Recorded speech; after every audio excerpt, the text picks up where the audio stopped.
20장 20절 말씀부터 28절 말씀 다 같이 봉독하시겠습니다. 그때 세베대의 아들의 어머니가 그 아들들을 데리고 예수께 와서 절하며 무엇을 구하니 예수께서 이르시되 무엇을 원하느냐 이르되 나의 이 두 아들을 주의 나라에서 하나는 주의 우편에 하나는 주의 좌편에 앉게 명하소서. 예수께서 대답하여 이르시되 너희는 너희가 구하는 것을 알지 못하는도다. 내가 마시려는 잔을 너희가 마실 수 있느냐? 그들이 말하되 할 수 있나이다. 이르시되 너희가 과연 내 잔을 마시려니와 내 좌우편에 앉는 것은 내가 주는 것이 아니라 내 아버지께서 누구를 위하여 예비하셨든지 그들이 얻을 것이니라. 열 제자가 듣고 그 두 형제에 대하여 분이 여기거늘 예수께서 제자들을 불러다가 이르시되 이방인의 집권자들이 그들을 임의로 주관하고 그 고관들이 그들에게 권세를 부리는 줄을 너희가 알거니와 너희 중에는 그렇지 않아야 하나니 너희 중에 누구든지 크고자 하는 자는 너희를 섬기는 자가 되고 너희 중에 누구든지 으뜸이 되고자 하는 자는 종이 되어야 하리라. 인자가 온 것은 섬김을 받으려 함이 아니라 도리어 섬기려 하고 자기 목숨을 많은 사람의 대속물로 주려 함이니라. 아멘. 예수님께서 가까이 두고 양육하던 특별한 제자 3명이 있습니다. 12명의 제자를 양육하셨지만 중요한 자리에 3명의 제자를 데리고 가셨습니다. 베드로, 야고보, 요한. 이 3명의 제자들은 예수님께서 겟세마네 동산에서 고민하며 기도하실 때 그때에 데리고 갔던 제자죠. 또 변화산의 기적의 현장에 베드로, 야고보, 요한 3명을 데리고 가셨습니다. 이렇게 베드로, 야고보, 요한을 가장 가까이에 두고 있었는데 어느 날 야고보와 요한 그리고 이 형제의 어머니 살로메가 예수님을 찾게 됩니다. 예수님을 찾아와서 야고보, 요한 또 그들의 어머니 살로메가 예수님께 특별히 간청하는 것이 있었습니다. 이들이 예수님을 찾아와서 예수님 부탁드릴 게 있습니다. 다른 제자들이 보는 앞에서 그런 말을 꺼내게 됩니다. 제자들의 이목이 쏠리게 되었죠. 예수님께서 말씀하십니다. 무엇을 원하느냐? 그때 살로메 어머니와 야고보, 요한은 예수님의 나라가 세워지면 우리 둘을, 내 아들 둘을 예수님 우편에, 예수님 좌편에 앉혀 주옵소서. 그런 말을 하는 것입니다. 그 말을 함께 듣고 있었던 다른 제자들의 눈이 동그라지기 시작해요. 그리고 술렁이기 시작합니다. 그리고 다른 제자들이 여기 성경 말씀을 보면 아주 분노하는 모습을 나타내 보이고 있습니다. 여러분, 그 상황을 한번 가만히 생각해 보시기 바랍니다. 그 상황을 생각하시면서 우리가 함께 읽은 본문 말씀 중에 20절부터 24절의 말씀 다시 한번 읽어 보시겠습니다. 그때 세베대의 아들의 어머니가 그 아들들을 데리고 예수께 와서 절하며 무엇을 구하니 예수께서 이르시되 무엇을 원하느냐 이르되 나의 이 두 아들을 주의 나라에서 하나는 주의 우편에 하나는 주의 좌편에 앉게 명하소서. 예수께서 대답하여 이르시되 너희는 너희가 구하는 것을 알지 못하는도다. 내가 마시려는 잔을 너희가 마실 수 있느냐? 그들이 말하되 할 수 있나이다. 이르시되 너희가 과연 내 잔을 마시려니와 내 좌우편에 앉는 것은 내가 주는 것이 아니라 내 아버지께서 누구를 위하여 예비하셨든지 그들이 얻을 것이니라. 열 제자가 듣고 그 두 형제에 대하여 분이 여기거늘. 야고보와 요한 그리고 그들의 어머니 살로메가 예수님께 요청한 것이 무엇입니까? 요직을 원했던 거예요. 중요한 자리를 원했던 것입니다. 지금 시대로 말을 하면 새로 정권이 바뀌는 거죠. 그리고 대통령 인수위원회가 조직이 되어집니다. 그리고 그 인수위원회에서 차기 국무총리, 대통령 비서실장을 추천하는 거죠. 그리고 대통령이 비서실장을 임명하고 국무총리를 임명합니다. 바로 그러한 자리를 야고보와 요한 그리고 그들의 어머니 살로메가 요청을 한 것이죠. 우리 아들을 국무총리의 자리에 앉혀주시고 비서실장의 자리에 앉혀주옵소서. 그 말을 예수님께 조용히 찾아와서 말한 것이 아니라 다른 제자들이 다 보고 있는 데서 그 말을 꺼낸 것입니다. 제자들이 가만히 있겠어요? 제자들이 여기 성경 말씀에 보면 분노했다. 그 말 속에, 분노했다는 이 말 속에 제자들의 본심이 드러나게 되는 것입니다. 예수 그리스도를 따르는 이유와 목적이 적나라하게 표출되어지는 사건이 바로 여기 본문의 사건입니다. 제자들이 예수님을 따르는 이유와 목적이 있었어요. 제자들이 예수 그리스도를 따르는 이유와 목적이 있었는데 그 목적이 무엇인가 하면 예수님과 함께 새로운 나라를 세우려는 목적을 제자들은 가지고 있었어요. 이스라엘이 로마의 압제 속에 살았고 또 로마의 통치에 빌붙어서 사는 유대 정치 지도자들이 백성의 고열을 빨아먹으면서 백성들에게 많은 고통을 안겨주는 그런 상황 속에서 예수님께서 행하시는 모든 일들은 이스라엘 백성들에게 소망의 행동을 예수님께서 하셨습니다. 이스라엘 백성들에게 위로하시는 하나님의 말씀, 이스라엘 백성들에게 기적을 나타내시면서 많은 백성들의 삶의 고민의 문제를 해결해 주시는 예수님의 모습, 또 자연을 다스리는 초자연적인 능력을 행하시는 주님의 모습을 보면서 예수 그리스도께서 우리들의 왕이 되시면 우리를 로마의 압제로부터 벗어나게 해주실 것이고 또 우리를 고통 가운데 몰아넣는 정치 지도자들을 다 몰아내고 선한 다윗과 같은 왕이 되어서 우리들에게 새로운 세상이 열릴 것이다. 그런 생각을 백성들이 가지고 있었어요.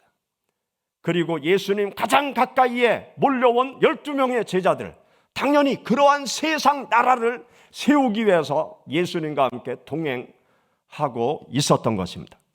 그리고 제자들 모두는 겉으로 자신들의 마음을 표현하지 않았지만 예수님이 새로운 나라를 세우면 우리 모두 중요한 자리를 차지해서 나라를 다스리고 통치하는 일을 해보자, 그런 마음을 가지고 있었던 것이죠. 그런데 그러한 마음들을 다 숨기고 있었어요. 그런데 어느 날 야고보와 요한, 살로메가 그 이야기를 꺼낼 때 이 제자들의 마음, 이 수면 아래 숨겨져 있던 욕망과 자신들의 야망이 겉으로 다 표출되어지게 된 것입니다. 제자들이 분노하는 그 모습 속에서 제자들의 숨겨진 욕망이 표출되어진 것이죠.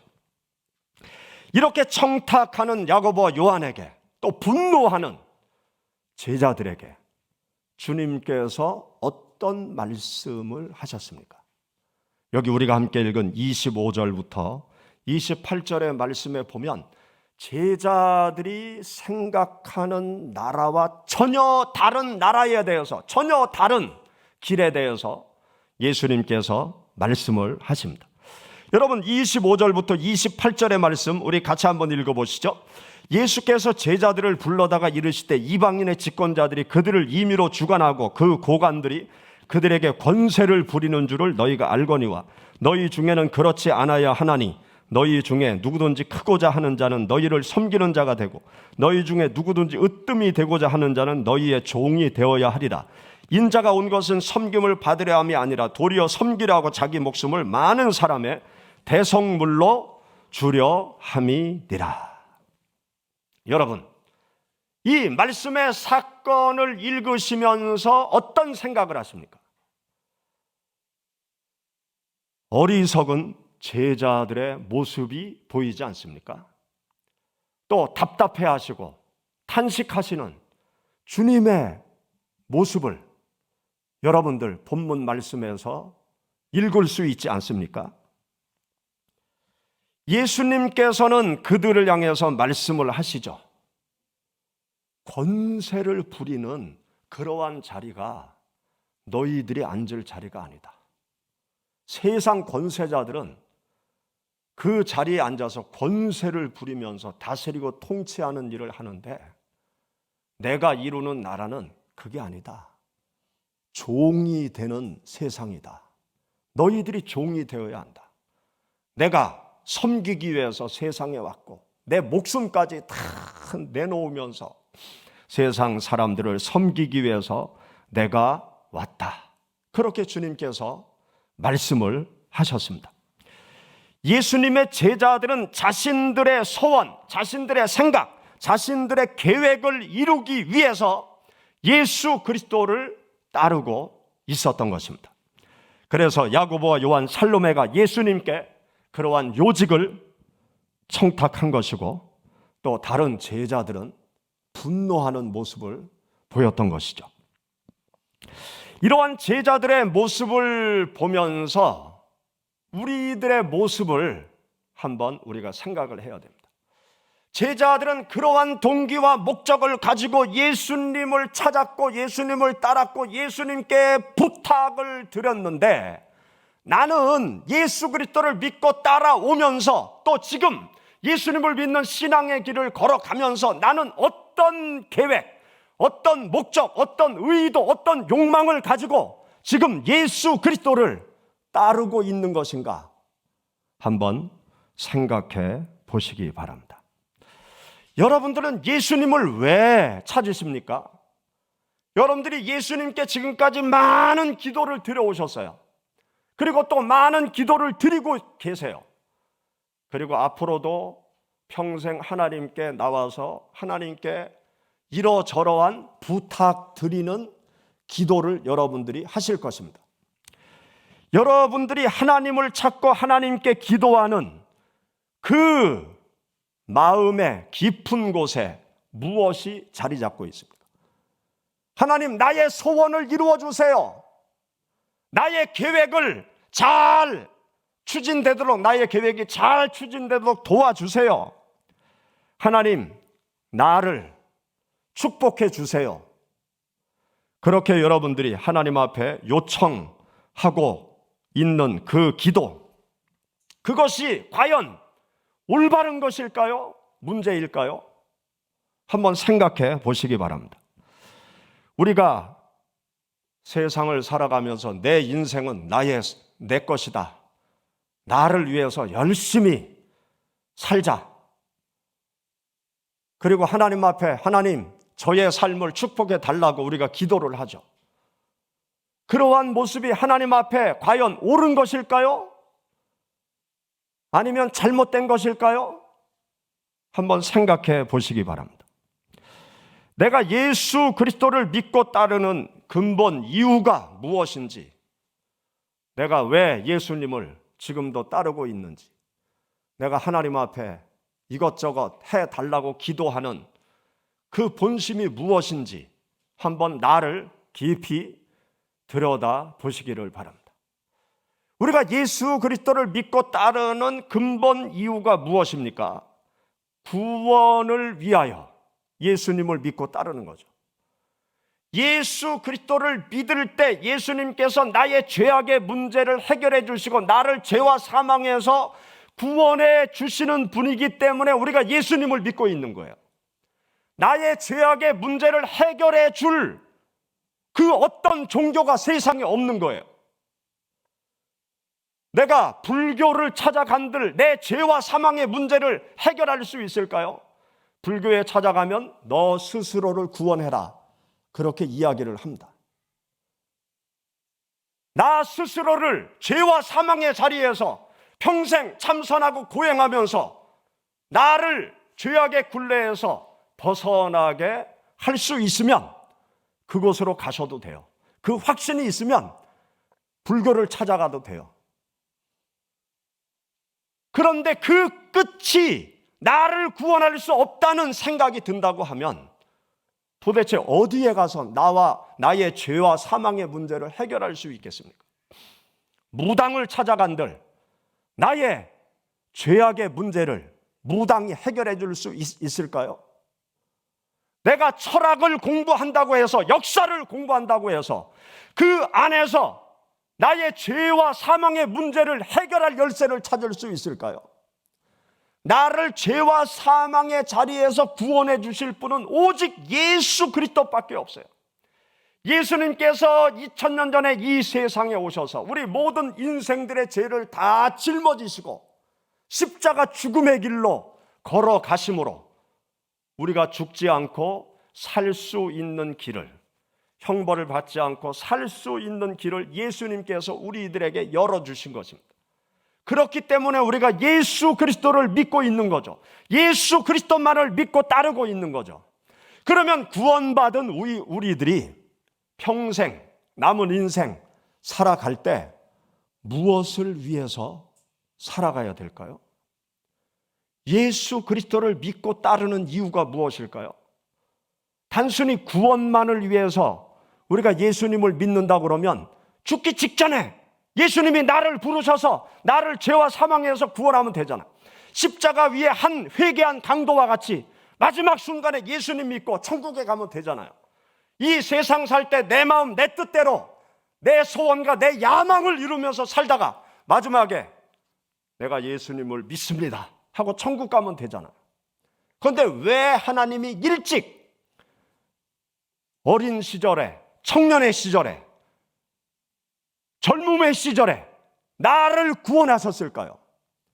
예수님께서 우리를 구원하실 때는 목적이 있는 거예요. 내가 예수님을 믿을 때 내가 예수님을 믿는 이유와 목적, 구원받기 위한 그 목적, 그러면 구원받은 내가 왜 계속 예수 그리스도를 믿고 따라야 되는지, 하나님 앞에 나와야 되는지, 그 이유를 우리가 제대로 알아야 될 것입니다.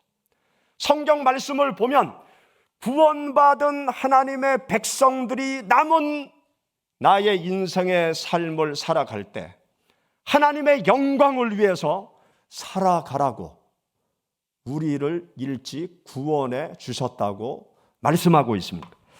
여러분 성경 몇 구절을 찾아보시죠. 우리 고린도후서 5장,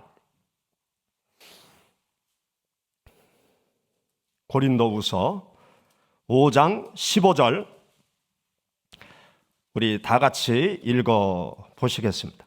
그가 모든 사람을 대신하여 죽으심은 살아있는 자들로 다시는 그들 자신을 위하여 살지 않고 오직 그들을 대신하여 죽었다가 다시 살아나신 이를 위하여 살게 하려 함이라.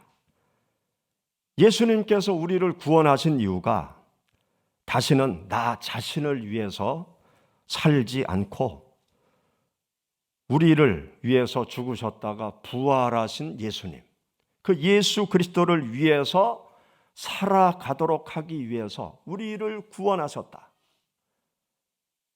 내가 구원받은 하나님의 자녀로서 이 세상을 살아갈 때 남은 인생 주님을 위해서 살아가야 된다, 그렇게 말씀하고 있는 거죠. 또 우리 에베소서 2장 10절 찾아보시죠. 에베소서 2장 10절 우리는 그가 만드신 바라 그리스도 예수 안에서 선한 일을 위하여 지으심을 받은 자니 이 일은 하나님이 전에 예비하사 우리로 그 가운데서 행하게 하려 하심이니라. 그리스도 예수 안에서 새롭게 창조함을 입었어요. 그런즉 누구든지 그리스도 안에 있으면 새로운 피조물이라. 이전 것은 지나갔으니 보라 새 것이 되었도다. 새로운 피조물이 된 우리들, 하나님께서 왜 우리를 새롭게 창조하셨느냐? 선한 일을 하면서 살아가도록 하기 위해서 우리를 구원해 주시고 새로운 피조물로 만들어 주셨다는 거예요. 하나님을 위해서, 주님을 위해서 살아가는 삶이 뭐냐? 선한 일을 하면서 살아가는 삶인 거예요. 욕심 사납게 나 자신만을 위해서 살아가는 것이 아니라 선한 일을 하도록 하기 위해서 우리를 새롭게 창조하셨음을 말씀하고 있습니다. 우리 또 고린도전서 6장 19절 20절 찾아보시죠. 고린도전서 6장 19절 20절 다 같이 봉독하겠습니다. 너희 몸은 너희가 하나님께로부터 받은 바 너희 가운데 계신 성령의 전인 줄을 알지 못하느냐? 너희는 너희 자신의 것이 아니라 값으로 산 것이 되었으니 그런즉 너희 몸으로 하나님께 영광을 돌리라. 우리가 예수 그리스도를 믿기 전에는 이 마귀의 종, 죄악의 종으로 살아갔어요. 마귀는 우리 인간들을 향해서 계속 속삭입니다. 너를 위해서 살아가라. 너만을 위해서 살아라.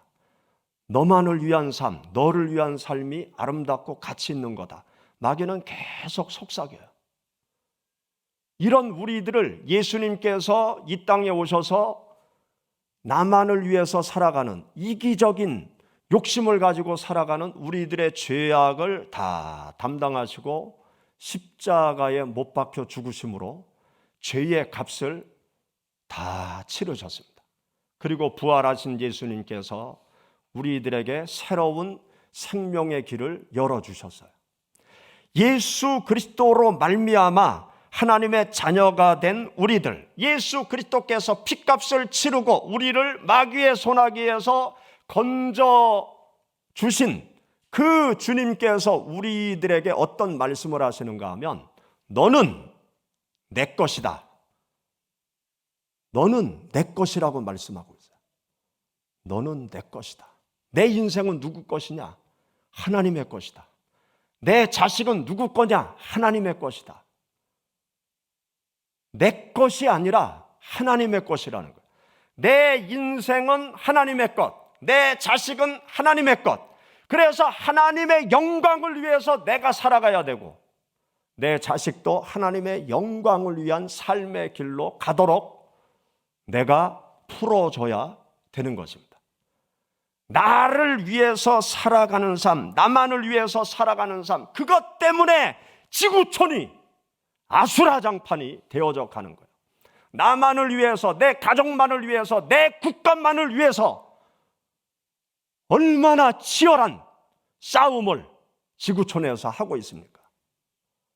주님께서는 이 땅에 오셔서 당신을 희생시키면서 온 인류를 위해 당신의 목숨을 내어주면서 평화의 세상, 사랑의 세상을 만드시고자 2000년 동안 세상 모든 사람들을 찾아다니고 계시는 것입니다. 우리가 하나님께 기도드리는 나의 소원, 나의 바람, 나의 계획, 나의 생각이 나 자신만을 위한 것일 수 있어요.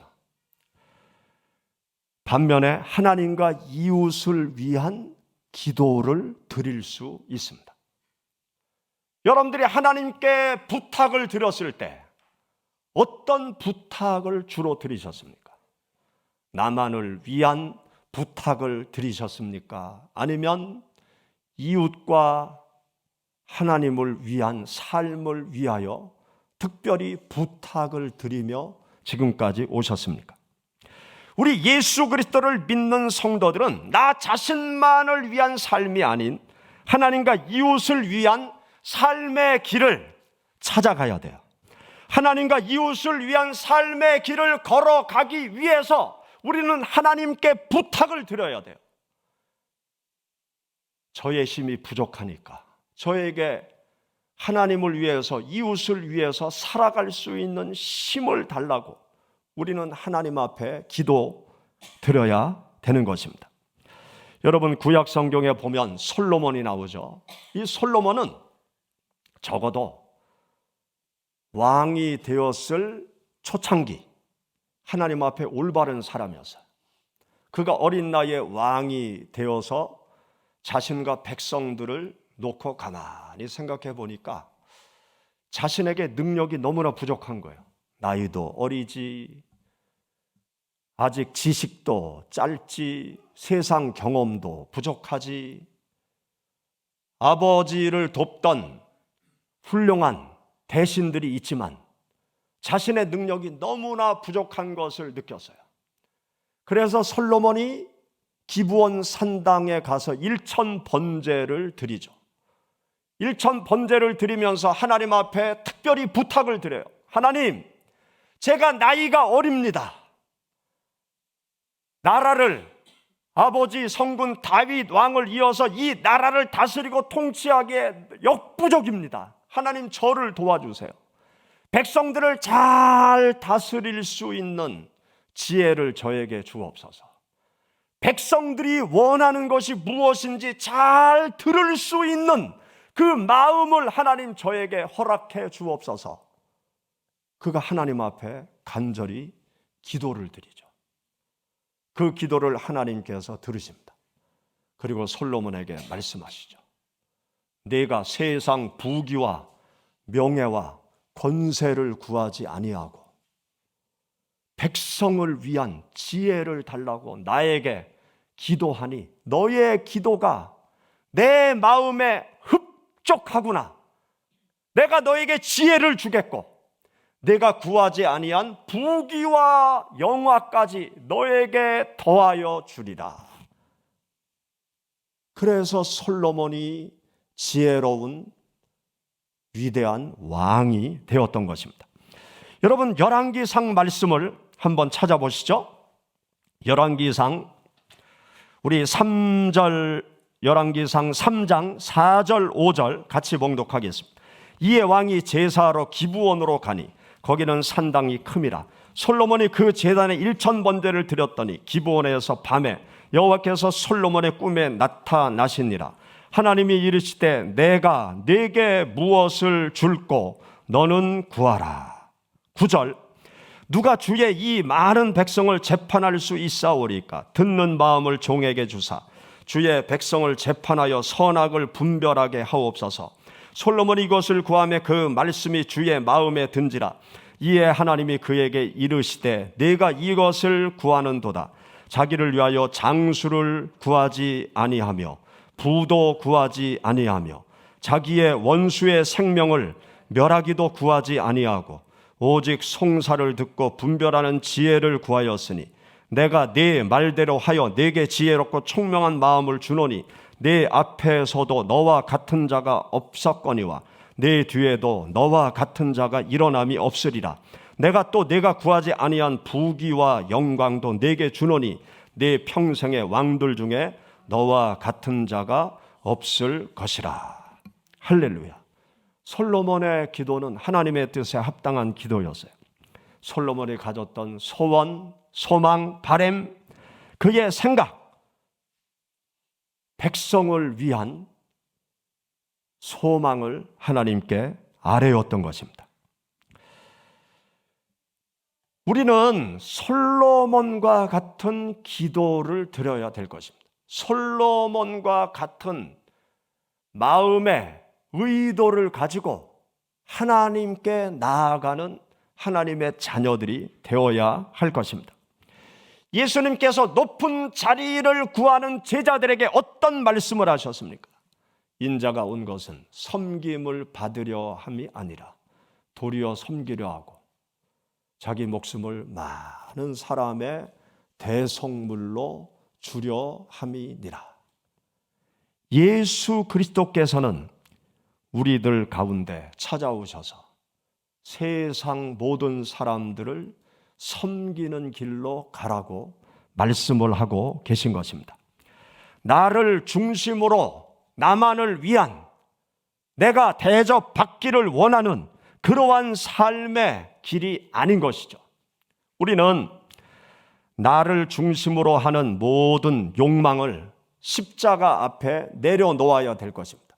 우리가 사순절 고난 기간을 보내고 있는데, 예수님의 십자가가 어떠한 의미인지, 예수님의 십자가 죽음의 그 고난이 어떤 의미인지 우리가 깊이 생각하고 예수님의 삶의 정신을 나의 삶의 정신으로 삼아야 될 것입니다. 예수님은 근본적으로 우리를 위해서 모든 것을 희생하시면서 이 땅을 사셨어요. 우리는 주님의 십자가 앞에 찾아가서 나의 이기적인 욕망을 다 내려놓고 인류를 섬기기 위한 주님의 사랑의 십자가를 지고 주님을 따라가야 될 것입니다. 예수님께서 주님을 따르는 자들에게 말씀하세요. 아무든지 나를 따라오려거든 자기를 부인하고 제 십자가를 지고 나를 따를 것이니라. 다 같이 기도하겠습니다.